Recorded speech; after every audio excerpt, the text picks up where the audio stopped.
आइए गीत भोजपुरी गीत लेकर के आए हैं। एक जन के कांचे उम्र में शादी हो जाता, वो अपना सैया जी से कहते रही, हर छोड़ दी बलम जी अभी कांच बा उमर हो,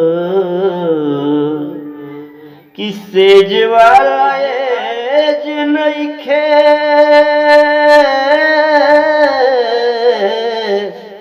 किसे जीवाला एज नइखे, अरे लागे बड़ी डर हो, छोड़ दी बलमुआ बहे काच बा उमर हो, छोड़ दी बलम जी बहे काच बा उमर हो, किसे जीवाला एज नइखे लागे बड़ी डर हो, छोड़ दी बलम जी अब ही काच बा उमर हो।